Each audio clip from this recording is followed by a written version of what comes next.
Hello students, welcome on success steps with Priyanka. कैसे हो आप सब? मैं उम्मीद करती हूँ आप सब बेहतर होंगे और पॉजिटिव एनर्जी के साथ अपनी पढ़ाई कर रहे होंगे। आप जिस भी एग्ज़ाम की प्रिपरेशन कर रहे होंगे पूरी मेहनत और पूरी शिद्दत के साथ कर रहे होंगे। आज हम लोग ऊल चैप्टर के इम्पोर्टेंट क्वेश्चन को करेंगे जो यूथ में आपके दिए हुए हैं। हम रेगुलर 20 क्वेश्चंस को सॉल्व करते हैं यूथ के, तो आज भी मैं आप लोगों के लिए 20 क्वेश्चंस लेके आई हुई हूँ। इसके पहले हम लोगों ने सेलुलोजिक फाइबर में कॉटन, जूट और लिनन को सॉल्व किया था। उसके सारे क्वेश्चंस को हमने किए हुए थे और आज उसके बाद हम ऊल को सॉल्व करेंगे। तो फटाफट से हम प्रैक्टिस को शुरू करते हैं।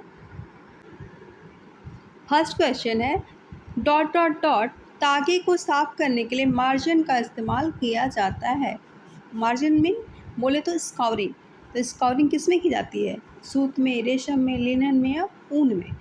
तो स्काउरिंग की प्रक्रिया ऊल में करी जाती है। तो राइट ऑप्शन डी हो जाएगा। यहाँ पे होगा ऊन तागे को साफ करने के लिए मार्जिन का इस्तेमाल किया जाता है। Now the next question is question number 2 है अल्पाका रेशे की व्युत्पत्ति किससे होती है? अल्पाका रेशे की व्युत्पत्ति पूछी जा रही है। क्या भेड़ से होती है, बकरी से होती है, ऊँट से होती है या खरगोश से होती है? तो यहाँ पे यूथ में आपका आंसर माना हुआ है ए, भेड़ को माना हुआ है, बट ये रॉन्ग है। इसका राइट आंसर क्या होगा? ऊँट होगा। सी ऑप्शन राइट होगा, क्योंकि अल्पाका जो है एक ऊँट की प्रजाति है और अल्पाका रेशे की उत्पत्ति किससे होगी? फिर ऊँट से ही होगी। तो C option is the right answer. आपकी बुक में अल्पाका रेशे की उत्पत्ति भेड़ से बताया है, तो ये रॉन्ग है। नेक्स्ट देखेंगे हम। जब भी हम ऑप्शन टिक करेंगे ऊँट को करेंगे, क्योंकि अल्पाका जो है ऊँट की एक प्रजाति है। मेड्यूला की उपस्थिति किसकी विशेषता है? सूती रेशा, नॉयलन रेशा, ऊनी रेशा या सिल्क रेशा? तो कॉर्टेक्स और मेड्यूला किस में होते हैं? ऊन में होते हैं। कॉर्टेक्स, क्यूटिकल और मेडुला जो परत होती है वो ऊन में होती है। तो राइट ऑप्शन बी, ऊनी रेशा हो जाएगा। अगर आपको सेशन पसंद आ रहा होगा तो वीडियो को लाइक कर दीजिएगा, मेरे चैनल को सब्सक्राइब कर लीजिएगा, जिससे कि आप यूथ प्रैक्टिस के क्वेश्चंस को नेक्स्ट सेशन में आने वाले दिनों में कंटिन्यू कर पाएंगे। आइए नेक्स्ट देखते हैं। आर्द्र ताप व दबाव में ऊनी तंतु सिकुड़ जाते हैं और आपस में जुड़ जाते हैं। इसे कहा जाता है गिनिंग, फेल्टिंग, वर्स्टेड और गलाना। तो आर्द्र ताप और दबाव में ऊनी तंतु जो सिकुड़ जाते हैं उन्हें हम फेल्टिंग, नमदा कहते हैं। प्राकृतिक तंतुओं में सबसे निर्बल रेशा कौन सा है? तो प्राकृतिक तंतुओं में जो है सबसे निर्बल रेशा ऊल को माना गया है। B option is the right answer. किस प्राकृतिक रेशे में सबसे अधिक लचीलापन पाया जाता है? किसमें पाया जाता है? कपास में, लिनन में, ऊन में, सिल्क या रेशम में? तो सबसे ज़्यादा लचीलापन का गुण ऊल में पाया जाता है। C option is the right. ऊन से निर्मित चमकीला वस्त्र जो लामा पेस्को के ऊन से बनता है वो क्या है? अल्पाका है, वक्कल है, कैनवास है या कैलिको है? तो ऊन से निर्मित चमकीला वस्त्र जो लामा पेस्को के ऊन से बनता है वो कैलिको होता है। और लामा भी आपका एक ऊँट की प्रजाति का ही जानवर होता है।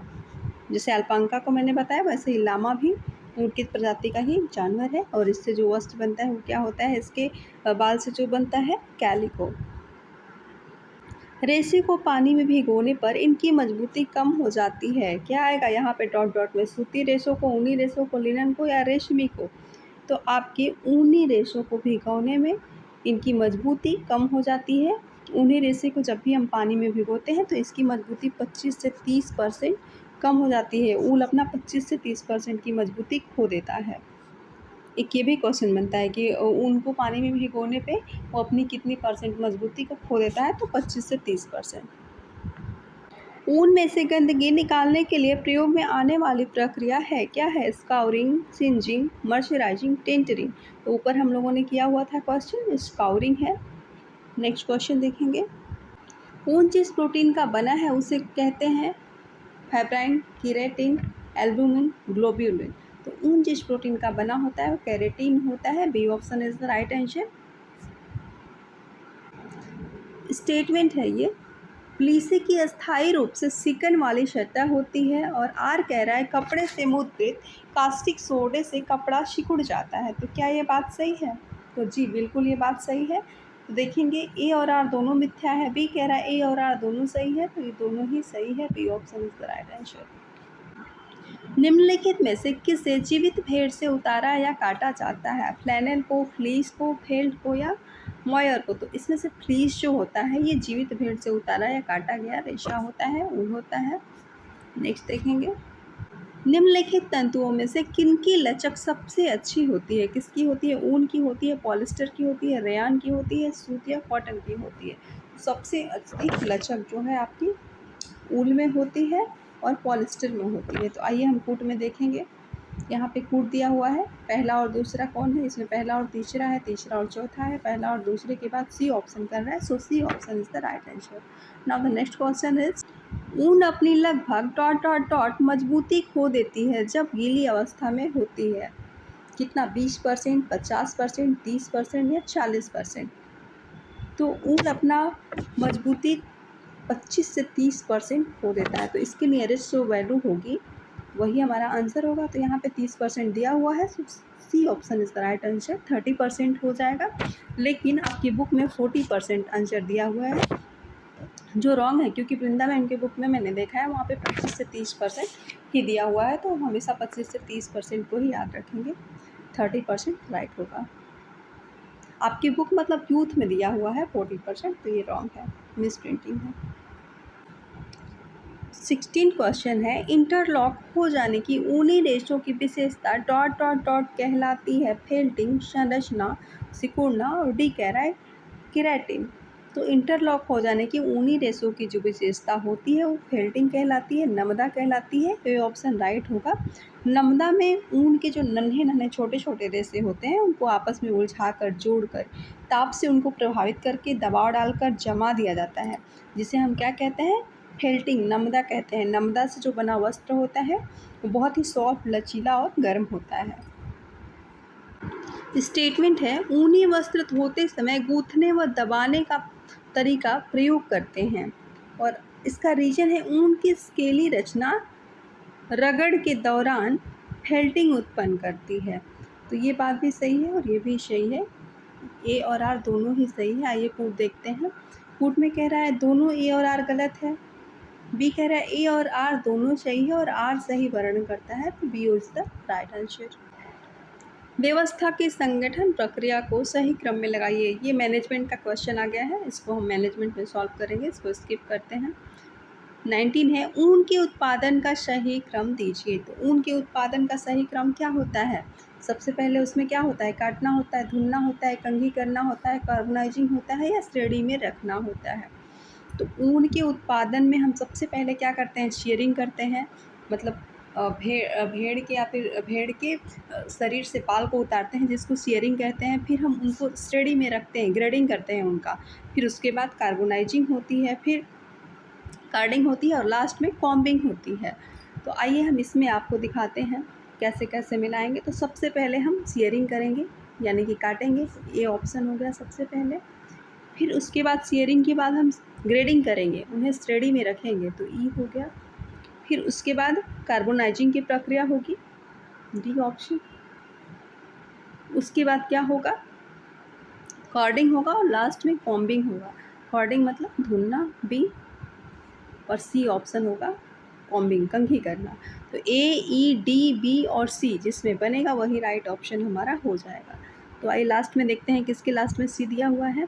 यहाँ पे बी दिया हुआ है तो ये गलत हो गया, यहाँ पे ए है तो ये भी गलत हो गया, यहाँ पे सी दिया हुआ है, यहाँ पे ए दिया हुआ है। देखिए एक चेक करने पे ही हमें राइट आंसर मिल गया। सी में ही ए, ई, डी, बी, सी की बात हो रही है, तो सी ऑप्शन राइट हो गया। ऊन के विनिर्माण तथा प्रोसेसिंग का अनुक्रम बताइए। ऊन के विनिर्माण तथा प्रोसेसिंग का अनुक्रम पूछ रहा है। तो सबसे पहले ऊन में क्या करते हैं, अभी अभी मैंने ऊपर बताया, उसमें ऑप्शन थोड़े डिफरेंट थे, इसमें ऑप्शन थोड़े डिफरेंट है। तो ऊन में सबसे पहले इस ऑप्शन के अकॉर्डिंग इसमें जो दिया हुआ है उसमें हम क्या करेंगे? सबसे पहले तंतुओं का श्रेणीकरण करेंगे, यानी कि थर्ड हो गया। उसके बाद स्काउरिंग की प्रक्रिया होगी, उसके बाद हम लोग कार्बोनाइजिंग करेंगे, फिर उसके बाद धोना तथा तेल लगाना, और लास्ट में लेप निर्माण करेंगे। और उसके बाद लेप निर्माण के बाद टापा तथा नायलॉन इसको अलग करेंगे। तो पहला और लास्ट में दूसरा आपका। तो इस तरह से हम इसमें देखेंगे ऑप्शंस में कि तीसरा, पाँचवा, चौथा, छठा और पहले दूसरे की बात कौन कर रहा है। तो यहाँ पे देखिए पहले दूसरे की बात हो रही है, तो ये कट गया। यहाँ पे तीसरे की बात हो रही है, लेकिन उसके बाद पहले की बात हो रही है। तो हमारा तीसरा पाँचवा है, तो ये भी गलत हो गया। यहाँ पे पाँचवा है, तो राइट ऑप्शन क्या बच गया, डी बच गया, जहाँ पे तीसरा, पाँचवा, चौथा, छठा, पहला और दूसरे की बात हो रही है। तो डी ऑप्शन राइट हो जाएगा। क्वेश्चन नंबर 22 है, ऊनी कपड़े तैयार करने का सही क्रम दीजिए। Craving, bleaching, carbonizing, fulling. तो सबसे पहले ऊल में क्या होगा, इन ऑप्शंस के अकॉर्डिंग सबसे पहले कार्बोनाइजिंग होगा, फिर ब्लीचिंग होगा, फिर उसके बाद क्या होगा, क्रेविंग होगा, और लास्ट में आईवी फूलिंग होगा। तीसरा, दूसरा, पहले और चौथे की बात कौन कर रहा है, ए ऑप्शन आपका कर रहा है। So A option is the right answer. और आज का लास्ट क्वेश्चन हम देखेंगे। स्टेटमेंट है, ऊन कुचलने से सिलवटें आसानी से ठीक हो जाती हैं। और आर कह रहा है इसमें उत्कृष्ट बढ़ाव की विशेषता है। तो ऊन कुचलने से सिलवटें तो दूर हो जाती हैं, लेकिन इसमें उत्कृष्ट बढ़ाव की विशेषता है। ये भी बात सही है और ये भी सही है, लेकिन ये जो कुछ और बात कर रहा है और ये अलग, तो इसकी व्याख्या ये सही नहीं है, बाकी दोनों ही बातें सही हैं। तो इसमें कौन सा ऑप्शन होगा, ए सही है, आर गलत है, ए गलत है, आर सही है, सी ऑप्शन होगा आपका। ए और आर दोनों सही है, बट ये जो एक्सप्लेनेशन है वो रॉन्ग है। आज के लिए इतने ही क्वेश्चंस रखे थे मैंने आपको। सेशन कैसा लगा ज़रूर बताइएगा कमेंट करके, और आप लोग चैनल को ज़रूर सब्सक्राइब करिएगा। आपके सब्सक्रिप्शन से मुझे बहुत मोटिवेशन मिलता है। अगर वीडियो पसंद आती हो तो लाइक भी कर दिया कीजिए। Okay, bye bye, thank you.